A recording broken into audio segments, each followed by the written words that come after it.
Hello friends.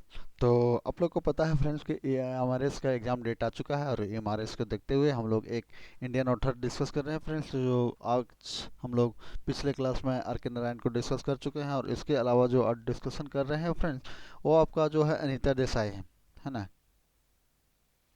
तो आज हम लोग अनीता देसाई का जो है फ्रेंड्स इंडियन राइटिंग में इम्पोर्टेंट पॉइंट व्यू से और एग्ज़ाम पॉइंट व्यू से कहाँ कहाँ प्रश्न बनने की संभावना रहती है, उस पॉइंट को हम लोग जो डिस्कस करने वाले हैं। एग्ज़ाम पॉइंट व्यू से जो प्रश्न बनता है, क्योंकि फ्रेंड्स ज़्यादा लिटरेचर में देखा जाए तो 90% आपका बेकार का रहता है। जो बेकार का नहीं बोल सकते हैं, लेकिन वहाँ से प्रश्न नहीं बनता है। 10% ही ऐसा भाग है जहाँ से आपको प्रश्न बनता दिखेगा। तो चलिए हम लोग आज जो पढ़ रहे हैं वो एग्ज़ाम पॉइंट व्यू से पढ़ रहे हैं कि अनीता देसाई से कहाँ प्रश्न बन सकता है। उस अनुसार आज जो इंडियन ऑथर है फ्रेंड्स, वो अनीता देसाई को हम लोग डिस्कस करने वाले हैं। ये आपका नॉवेलिस्ट के रूप में जाना जाता है, और जो कि ये एक चिल्ड्रन नॉवेलिस्ट के रूप में भी जाना जाता है ना।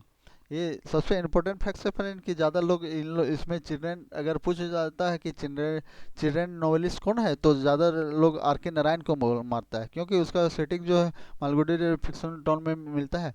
तो और या तो अनटचेबल, लेकिन ये जो है वो दोनों नहीं हो करके, ये जो अगर देखने को ज़्यादा मिलता है कि गलत व्यू में वहीं पे जाता है ठीक लोगों को। लेकिन ये आपका जो अनीता देसाई है एक चिल्ड्रेन नॉवेलिस्ट के रूप में डेवलप है, और इसको चिल्ड्रेन नॉवेलिस्ट के रूप में भी जाना जाता है। तो इसलिए अगर आपके लिए प्रश्न बनता है कि चिल्ड्रेन नॉवेलिस्ट कौन है फ्रेंड्स, तो चिल्ड्रेन नॉवेलिस्ट एक अनीता देसाई के रूप जो है एक चिल्ड्रेन नॉवेलिस्ट के रूप में भी ये वेरी फेमस है। तो चलिए फ्रेंड्स, अब अनीता देसाई जो है कहाँ की बोर्न हुआ था। अनीता देसाई का जो बोर्न हुआ है फ्रेंड, तो इसका बोर्न हुआ है मजूमदार हुआ है ना, मजूमदार। तो जो हुआ है इसका बोर्न 24 जून 1937 को आपको इसका बोर्न हुआ है। जो कि फादर रहता है डी एन मजूमदार रहता है। इसका फादर का नाम क्या है, डी एन मजूमदार है ना।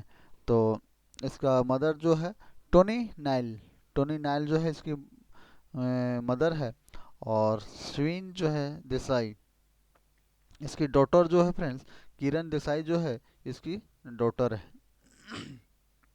है ना। किरण देसाई जो है कौन है, इसकी डॉटर है।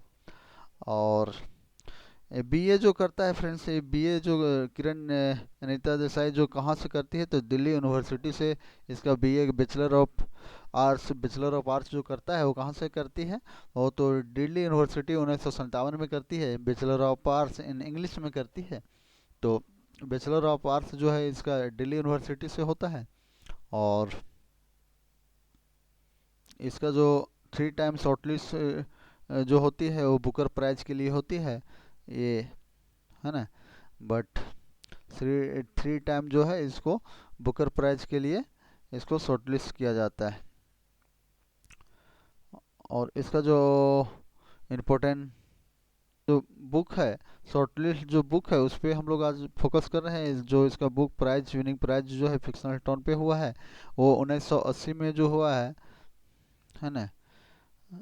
क्लियर लाइट एंड डे जो है 1980 में आया। क्लियर लाइट एंड डे जो है कब आया है, 1980 में आया है। 1948 84 में देखा जाए तो इन कस्टडी जो है फ्रेंड्स, इन कस्टडी 1984 में आया है ना। इन कस्टडी 84 में। 1999 में फास्टिंग फिस्टिंग जो आया है, फास्टिंग फिस्टिंग 1999 में। अवार्ड को में इसको देखें तो अवार्ड में जो अवार्ड से भी प्रश्न आपको बनता है, तो अवार्ड आप इग्नोर नहीं कर सकते हैं। जो कि 1978 में सबसे पहले इसको अवार्ड अनफिनिश्ड होस्टिंग मेंबर के प्राइज में for the fine on the mountain के लिए मिलता है। किसको, फाइन ऑन द माउंटेन के लिए मिलता है इसको, जो एक नॉवेल है ना। 1978 में अगर देखने को मिलता है तो साहित्य academy award fine on the mountain के लिए मिलता है। साहित्य एकेडमी अवार्ड जो मिलता है फाइन ऑन द माउंटेन के लिए ही मिलता है। इसको अनीता देसाई को जो मिलता है साहित्य एकेडमी अवार्ड मिलता है, तो किसके लिए, फाइन ऑन द माउंटेन के लिए मिलता है। और 1983 में है गार्जियन चिल्ड्रन फिलोसफी अवार्ड जो मिलता है। 1983 में जो मिलेगा इसको गार्जियन चिल्ड्रन फिलोसफी अवार्ड मिलता है। तो इसका ये गार्जियन चिल्ड्रन फिक्शनल अवार्ड जो है फ्रेंड्स, इसका विलेज बाय द सी के लिए मिलता है। तो ये इम्पोर्टेंट है आपके लिए, क्योंकि ये आपको जान रहे हैं कि एक चिल्ड्रन नोवेलिस्ट है, और चिल्ड्रन नोवेलिस्ट के साथ इसके 1938 में friends guardian children fictional award जो मिलता है विलेज बाई सी के लिए मिलता है ना, विलेज बाई सी के लिए मिलता है। और कब मिलता है? 1983 में मिलता है। ये याद रखिएगा, इम्पोर्टेंट है। 2000 में जो है एल्बर्टो मर्सिटा अवार्ड जो मिलता है लिटरेचर के लिए, इटली में मिलता है। और 2003 में है Benson Medal for the Royal Society Literature मिलता है। 2003 में अगर देखा जाए तो Benson Medal of the Royal Society of Literature में मिलता है। 2007 में अगर देखा जाए साहित्य एकेडमी अवार्ड फिलोसफी मिलता है। 2007 में इसको मिलता है साहित्य एकेडमी रिसर्च फिलोसफी मिलता है फ्रेंड, याद रखिएगा। और 2014 में पद्म भूषण मिलता है। पद्म भूषण में इसका नोवेल अगर देखते हैं हम लोग, है ना, नोवेल इसको देखने को मिलता है, तो ये है इस पर। तो इसका जो पहला है आपका पद्म भूषण 2014 में दिया गया है ना। अब इसका नॉवेलिस्ट इसका देखते हैं। क्राइस्ट एंड द पिकअप जो है 1963 में आया। कब आया? 1963 में। Voice in the city, voice in the city अगर देखा जाए तो 1965 में। Blue and blue blue black bird, blue blue black bird जो आया है 1971 में आया। द पिकअप गार्डन जो है 1974 में आया है। The child we be go there summer 1965 में 1975 में आया है ना। Fire on the mountain, fire on the mountain के लिए मिला है साहित्य अकेडमी अवार्ड मिला है फ्रेंड्स, तो ये आपको याद रखना पड़ेगा। 1977 में मिला है साहित्य academy award, fire on the mountain के लिए मिला है। गेम ऑफ द ट्वेल्थ ये आपका आया है 1978 में। Clear light of the day 1980 आया है। Clear light of the day जो 1980 में आया है ना। द विलेज बाई सी जो है 1982 में आया है। विलेज बाई सी जो है फ्रेंड्स वो कब आया है? विलेज बाई सी जो आया है 1982 में आया है ना। विलेज बाई सी जो आया है 1982 में आया है। इन कस्टडी जो है फ्रेंड 1984 में आया है। इन कस्टडी जो है फ्रेंड 1984 में आया है ना। इन कस्टडी जो है 1984 में आया है। कब आया है? 1984। बॉम गेटर बम्बई जो है आपका 1988 में। Journey of the Ithaca, Ithaca है ना।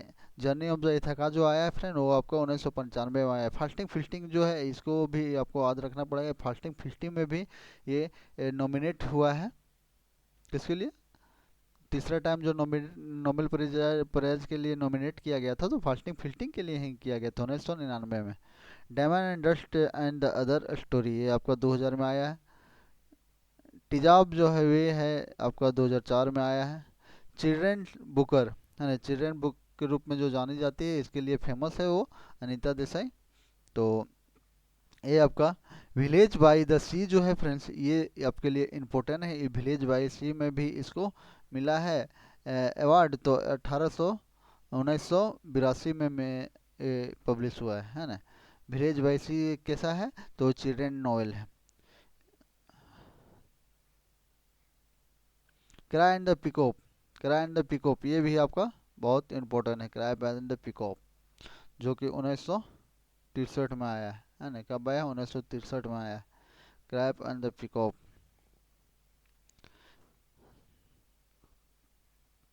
तो इस तरह से आपका माया एक कैरेक्टर का नाम है ना।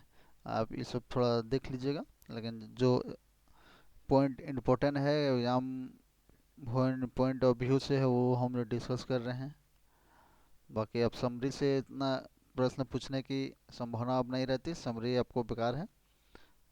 समरी से सिर्फ आज कैरेक्टर याद करने के लिए आपको हो सकता है समरी हेल्पफुल होगा, लेकिन अभी का ट्रेंड है फ्रेंड्स कि समरी से प्रश्न नहीं आती है, और आप समरी को कैरेक्टर से रिलेट करके याद रख सकते हैं, यही आपके लिए फ़ायदा है। तो इस तरह से फ्रेंड आज का अनीता देसाई हम लोग जो है वो एंड करते हैं।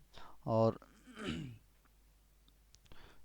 अनीता देसाई एंड हो गया इतना जितना पॉइंट बताए हैं उतना याद रखिए तो आपका काम हो जाएगा। तो आपको इसका पीडीएफ चाहिए तो आप जुड़ सकते हैं झारखंड स्टडी लेवहर के टेलीग्राम चैनल पे। और आपको वीडियो लगे अच्छा तो आप लाइक करें, शेयर करें, सब्सक्राइब करें ताकि आपको नोटिफिकेशन मिलता रहे। बहुत बहुत धन्यवाद।